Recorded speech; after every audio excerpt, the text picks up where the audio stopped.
Good evening students, now we continue our chapter 15 नाभिकीय भौतिकी nuclear physics. और आज का हमारा टॉपिक है नाभिकीय ऊर्जा, न्यूक्लियर एनर्जी। देखिए, नाभिकीय ऊर्जा ऊर्जा का ही एक रूप है।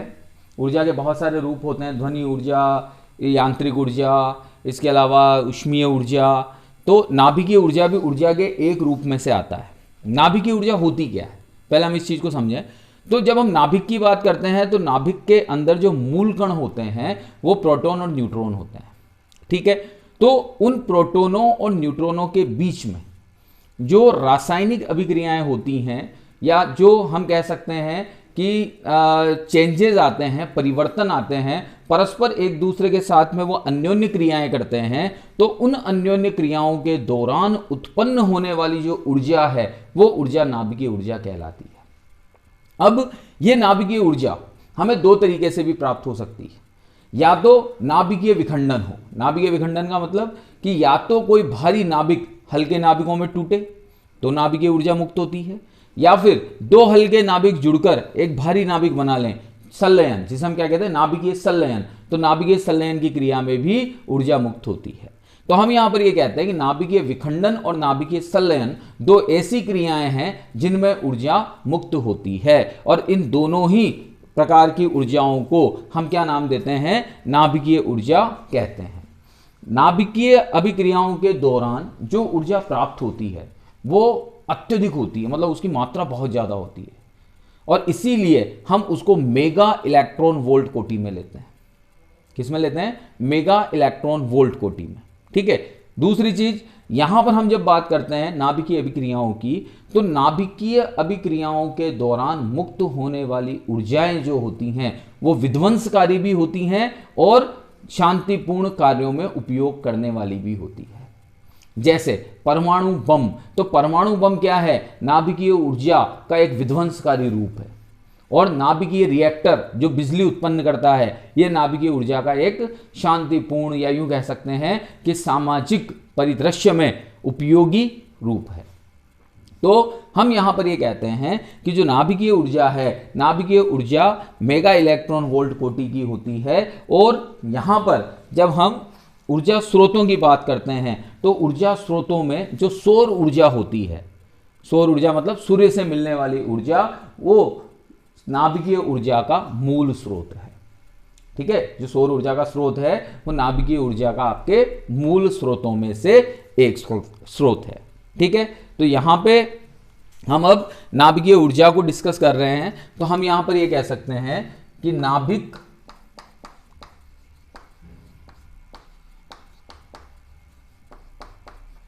भीतर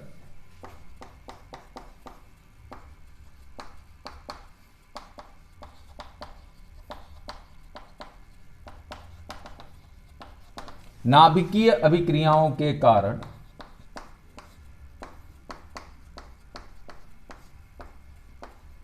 उत्पन्न ऊर्जा,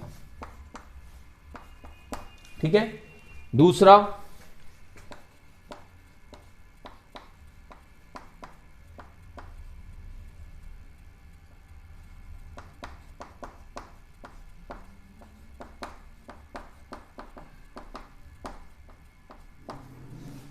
ठीक है।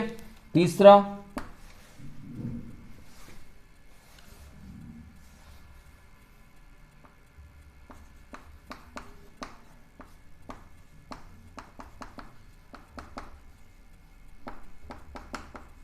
सौर ऊर्जा का मूल स्रोत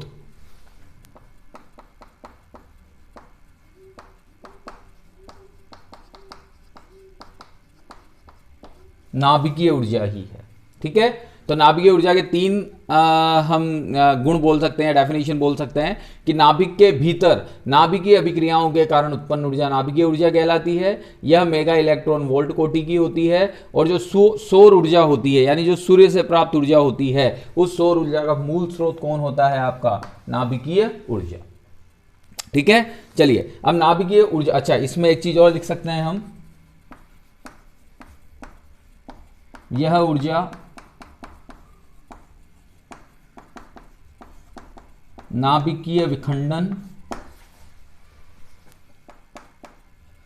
तथा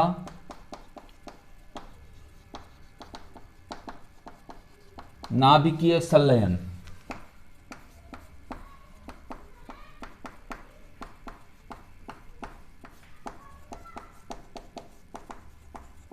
के कारण उत्पन्न होती है।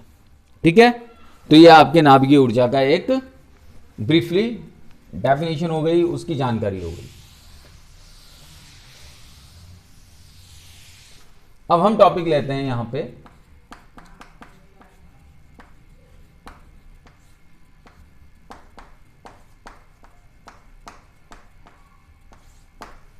नाभिकीय विखंडन। ठीक है, अब नाभिकीय विखंडन की जब हम बात करते हैं तो नाभिकीय विखंडन, विखंडन का मतलब क्या होता है? विखंडन का मतलब होता है टूटना। विखंडन का मतलब क्या होता है? टूटना। तो यहां पर हम कहते हैं कि न्यूट्रॉन की जब खोज हुई, न्यूट्रॉन की खोज के उपरांत या न्यूट्रॉन की खोज होने के बाद जो साइंटिस्ट था फर्मी, फर्मी ने विभिन्न तत्वों पर न्यूट्रॉन की बौछार की।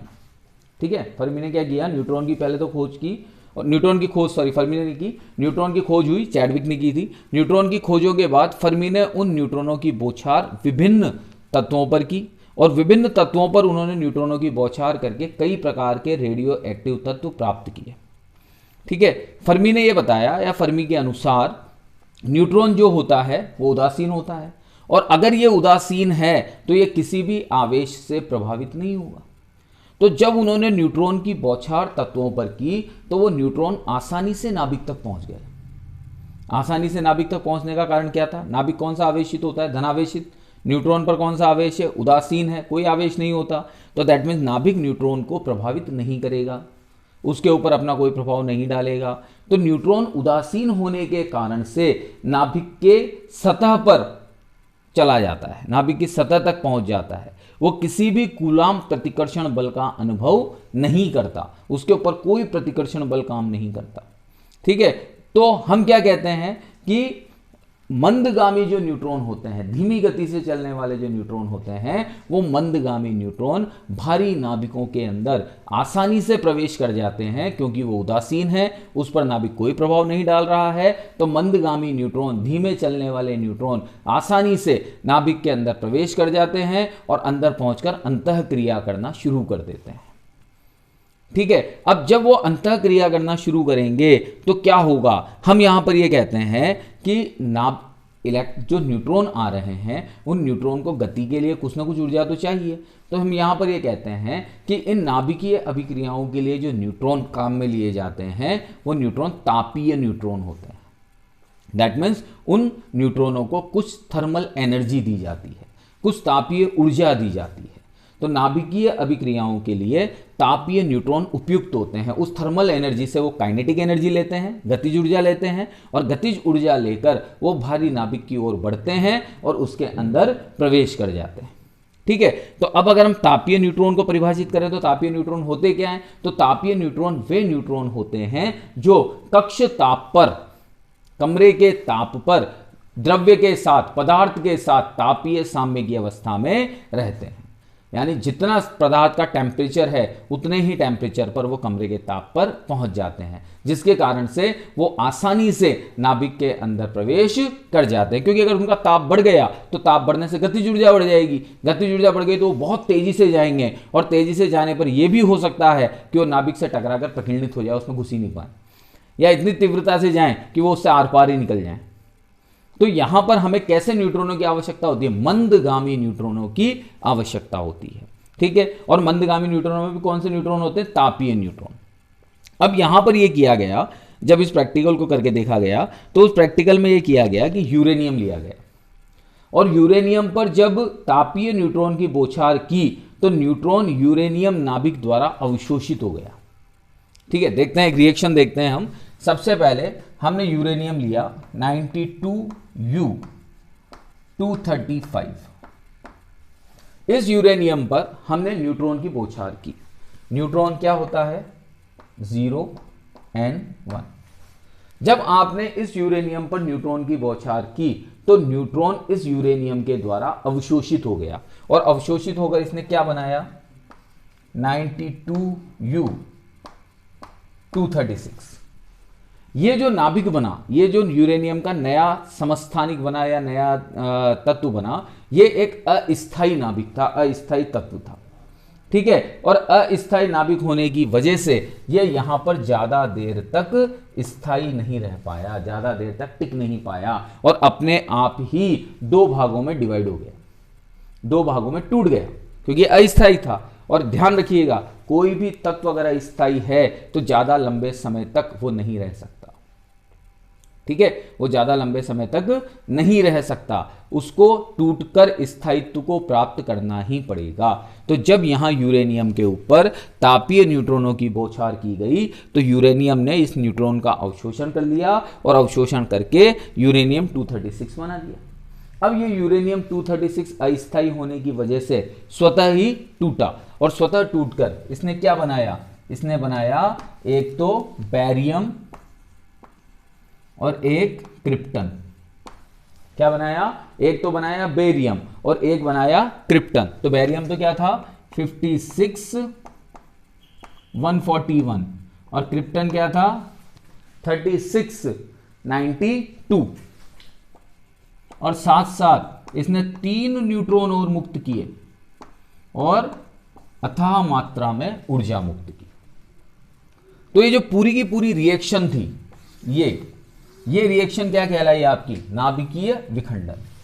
क्योंकि जब आपने किसी भारी नाभिक पर न्यूट्रॉन की बौछार की तो इस भारी नाभिक के अंदर ये न्यूट्रॉन प्रवेश किया, या यूं कह सकते हैं कि इस नाभिक ने न्यूट्रॉन को अवशोषित कर लिया, अवशोषित करके इसने एक अस्थायी नाभिक बनाया। अस्थायी नाभिक बनाने पर ये स्वतः अपने आप विखंडित हुआ, विखंडित होकर ये बैरियम और क्रिप्टन में चले गया। साथ साथ इसने 3 न्यूट्रॉन बनाए, 3 न्यूट्रॉन मुक्त किए और अथाह मात्रा में इसने ऊर्जा मुक्त की, ठीक है। तो हम यहां पर ये क्या कहते हैं, देखिए समझिएगा, हम यहां पर कहते हैं कि नाभिकीय विखंडन वह क्रिया है जिसके अंदर एक भारी नाभिक लगभग 2 समान द्रव्यमान संख्या के नाभिकों में विभक्त हो जाता है, उसे हम नाभिकीय विखंडन कहते हैं। और इस प्रक्रिया के दौरान अत्यधिक मात्रा में ऊर्जा भी मुक्त होती है। तो भारी नाभिकों का, यूं कह सकते हैं भारी नाभिकों का 2 हल्के नाभिकों में विभक्त होना और साथ में ऊर्जा की अथाह मात्रा, अत्यधिक मात्रा का मुक्त होना ही नाभिकीय विखंडन कहलाता है, ठीक है। अब यहां पर जो ये नाभिकीय ऊर्जा मुक्त होती है, ये नाभिकीय ऊर्जा रासायनिक प्रक्रियाओं के द्वारा उत्पन्न ऊर्जा से कई गुना अधिक होती है, यानी बहुत प्रबल होती है। तो जो नाभिकीय ऊर्जा उत्पन्न होती है वो रासायनिक क्रियाओं के द्वारा उत्पन्न ऊर्जा से कई गुना अधिक होती है। और भारी नाभिकों के लिए जो प्रति न्यूक्लियॉन नाभिकीय ऊर्जा मानी गई है वो 7.6 मेगा इलेक्ट्रॉन वोल्ट होती है। और जबकि मध्यवर्ती संख्या वाले जो नाभिक होते हैं, मध्यवर्ती संख्या से मतलब यहां पर हम बात कर रहे हैं 30 से 170 के बीच में, तो 30 से 170 द्रव्यमान संख्या के बीच के जो नाभिक होते हैं, उन नाभिकों के लिए जो प्रति न्यूक्लियॉन बंधन ऊर्जा होती है वो 8.5 मेगा इलेक्ट्रॉन वोल्ट कोटि की होती है।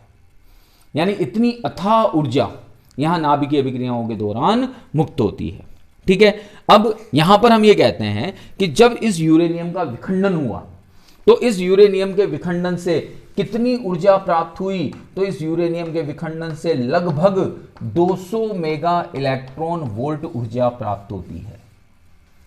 कितनी प्राप्त होती है, 200 मेगा इलेक्ट्रॉन वोल्ट इस यूरेनियम के विखंडन से हमें प्राप्त होती है। और इस विखंडन का अधिकांश भाग क्योंकि अब देखिए एक यूरेनियम में असंख्यों परमाणु होंगे, हर परमाणु में एक नाभिक होगा, तो ये जो ऊर्जा प्राप्त हुई है ये सिर्फ एक परमाणु के एक नाभिक की ऊर्जा है। तो जब ये ऊर्जा प्राप्त हुई तो इस ऊर्जा का अधिकांश भाग विखंडन में प्राप्त नाभिकों की गतिज ऊर्जा के रूप में, विखंडन में प्राप्त नाभिकों को क्या देने के लिए, गतिज ऊर्जा देने में, तो गतिज ऊर्जा के रूप में, और शेष भाग न्यूट्रॉनों की गतिज ऊर्जा व क्षय उत्पादों की ऊर्जा के रूप में काम में आता है। तो 200 मेगा इलेक्ट्रॉन वोल्ट ऊर्जा किस किस में प्राप्त, किस किस के रूप में डिवाइड हुई, सबसे पहले तो नाभिकों की गतिज ऊर्जा में, दूसरी न्यूट्रॉनों की गतिज ऊर्जा में,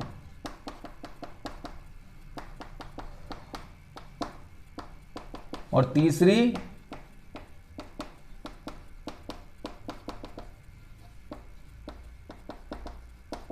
क्षय उत्पादों की ऊर्जा में।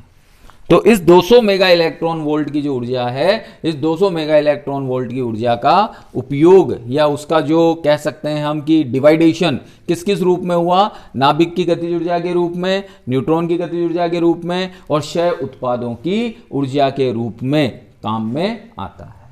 ठीक है, तो ये आपकी नाभिकीय विखंडन अभिक्रिया थी। अब इस नाभिकीय विखंडन की अभिक्रिया को समझाने के लिए एक बहुत फेमस मॉडल आया जिसे हम द्रव बूंद मॉडल कहते हैं। कौन सा मॉडल कहते हैं? द्रव बूंद मॉडल। तो अब हम इसको समझते हैं थोड़ा सा।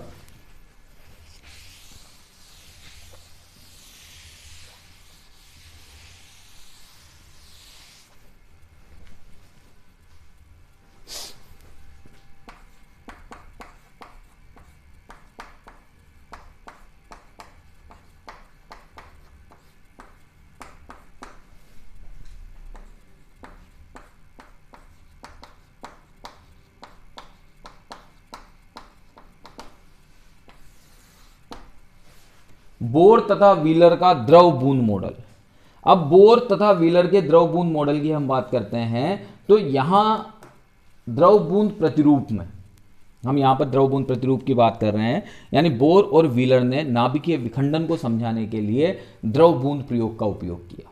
जैसे द्रव की बूंद होती है, उसी बूंद को लेकर उन्होंने नाभिकीय विखंडन को समझाया।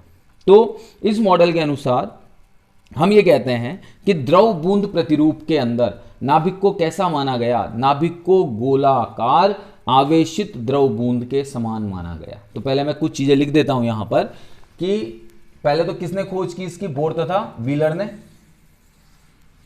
ठीक है, इसकी सबसे इंपॉर्टेंट चीज क्या थी? नाभिक को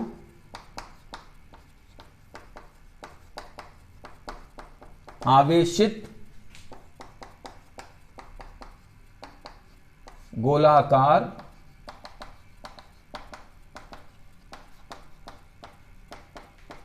द्रव बूंद के समान माना गया। सबसे इंपॉर्टेंट चीज ये थी कि इस मॉडल में नाभिक को आवेशित गोलाकार द्रव बूंद के समान माना गया, जो आंतरिक आकर्षण बलों तथा कूलाम प्रतिकर्षण बलों के संतुलन के कारण साम्य में होती है। यानी जो बूंद ली गई उस बूंद के अंदर एक तो नाभिक आंतरिक आकर्षण बल और प्रतिकर्षण बल, ये दोनों आपस में एक दूसरे के साथ क्या करते हैं? साम्य में रहते हैं। अब आप कहेंगे आकर्षण बल और प्रतिकर्षण बल कहां से आए? तो हम ये कहते हैं कि जब नाभिकीय बल की बात होती है तो नाभिकीय बल किससे कहते हैं? नाभिकीय बल हम उसे कहते हैं जो प्रोटॉन और न्यूट्रॉनों के मध्य कार्य करता है। ये प्रोटॉन और न्यूट्रॉनों को बांधे रखता है, उन्हें प्रबल आकर्षण बल द्वारा बांधे रखता है। यानी नाभिकीय बल आवेश की प्रकृति पर निर्भर ही नहीं करता, उसका काम तो आकर्षण करने का है। तो आकर्षण बल और एक प्रोटॉन और प्रोटॉन के बीच में जो प्रतिकर्षण काम कर रहा है वो प्रतिकर्षण बल, ये दोनों आपस में क्या रहते हैं? बैलेंस रहते हैं। और बैलेंस रहने की वजह से जो बूंद की आकृति है वो गोल की गोल ही बनी रहती है। दोबारा समझिए, यहां पर मैं आपसे कह रहा हूं कि जैसे ये नाभिक है, नाभिक के अंदर कौन कौन है? प्रोटॉन होते हैं, न्यूट्रॉन होते हैं। तो जो नाभिकीय बल होता है, 11th में था हमारे, ये जो नाभिकीय बल होता है ये आवेशों की प्रकृति पर निर्भर नहीं करता। ठीक है, किस पर निर्भर नहीं करता? ये आवेश की प्रकृति पर निर्भर नहीं करता। तो अगर आवेश की प्रकृति पर निर्भर नहीं करेगा तो ये क्या करता है? ये प्रबल आकर्षण बल होता है। ये प्रबल आकर्षण बल। ठीक है, यानी ये प्रोटॉन को भी बांधे रखेगा, प्रोटॉन न्यूट्रॉन को भी बांधे रखेगा, न्यूट्रॉन मतलब जिन पर आवेश नहीं है उनको भी बांध देता है। तो एक तो हो गया ये आंतरिक आकर्षण बल, और एक जो प्रोटॉन और प्रोटॉन के बीच सामान्य प्रतिकर्षण बल लगेगा कूलाम का, क्योंकि कूलाम नियम कहता है कि समान प्रकृति के आवेशों के मध्य प्रतिकर्षण बल कार्य करता है। तो ये दोनों बल, एक तो आंतरिक आकर्षण और एक कूलाम प्रतिकर्षण बल साम्य में होते हैं, संतुलन में होते हैं, जिसके कारण से जो बूंद है वो बूंद भी संतुलन में बनी रहती है, साम्य में बनी रहती है। आगे बात समझ में यहां तक? तो पहली चीज तो हमने क्या कहा कि नाभिक को आवेशित गोलाकार द्रव बूंद के समान माना गया। दूसरा हमने क्या कहा कि आंतरिक आकर्षण बल कूलाम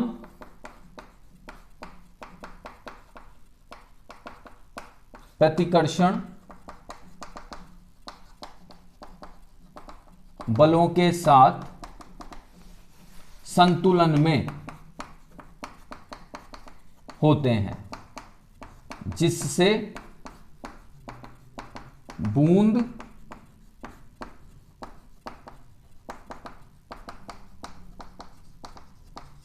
साम्यावस्था में रहती है।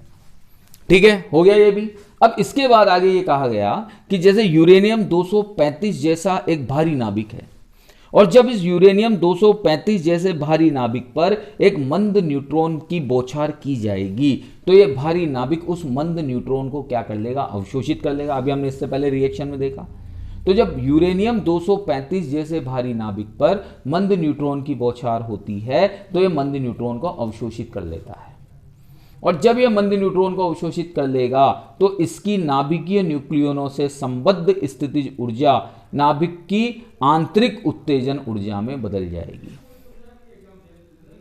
ठीक है, तो क्या हुआ, यहां पर हमने ये कहा कि जब नाभिक यूरेनियम 235 पर जब हमने न्यूट्रॉन को गिराया, बौछार की, तो यूरेनियम पर जब न्यूट्रॉन की बौछार की तो न्यूट्रॉन ने यूरेनियम को अवशोषित कर लिया। अवशोषित करने के दौरान क्या हुआ कि नाभिक की जो आंतरिक ऊर्जा थी, आंतरिक उत्तेजन ऊर्जा, आंतरिक उत्तेजित हुआ वो, क्यों, क्योंकि बाहर से न्यूट्रॉन उसके अंदर प्रवेश कर गया।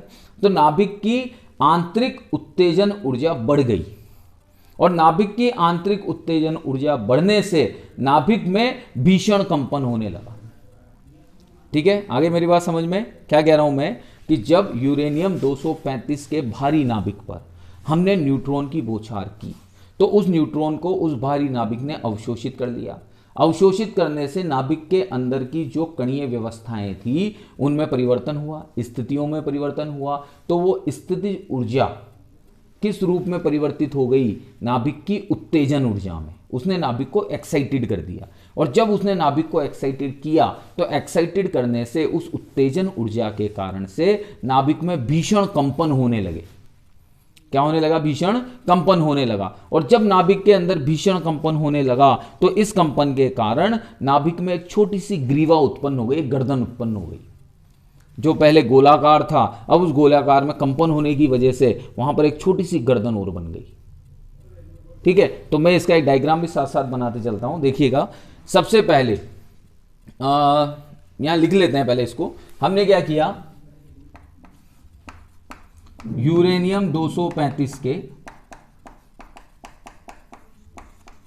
भारी नाभिक पर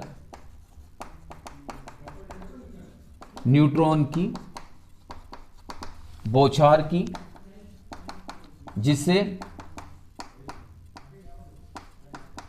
यूरेनियम ने अवशोषित कर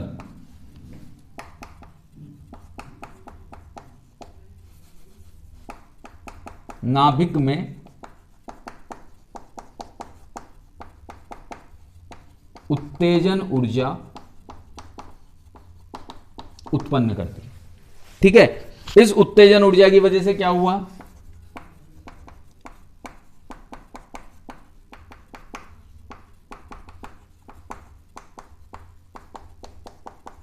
नाभिक भीषण कंपन करने लगा। ठीक है, तो इसका अब एक सांकेतिक चित्र बनाते हैं हम लोग।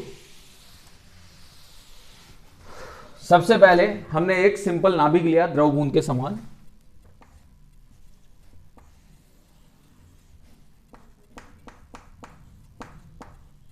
यह है नाभिक। ठीक है, इस नाभिक के ऊपर किसकी बौछार करवाई हमने, मंद न्यूट्रॉन की।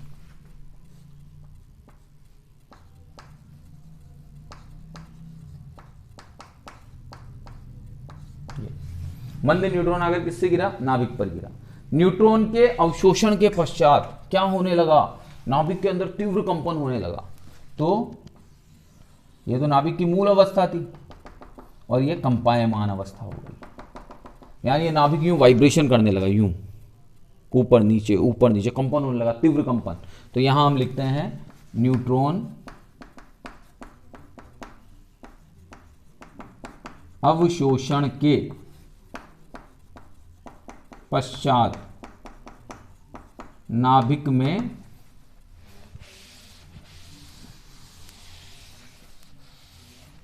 क्या हुए? तीव्र कंपन हुए। न्यूट्रॉन अवशोषण के पश्चात नाभिक में क्या हुए? तीव्र कंपन होना शुरू हो गए। इन तीव्र कंपनों से क्या हुआ? नाभिक के अंदर एक ग्रीवा उत्पन्न हो गई, एक गर्दन उत्पन्न हो गई। कैसे? देखिए,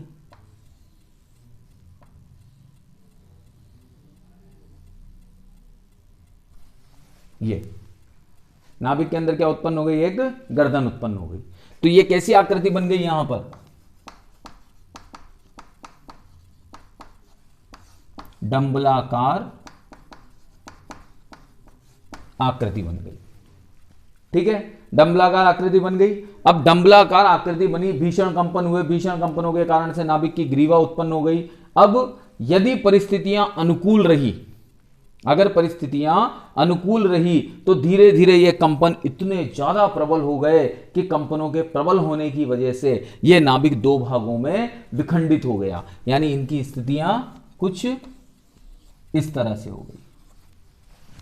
नाभिक क्या हो गया? दो भागों में विखंडित हो गया, यानी नाभिक टूट गया।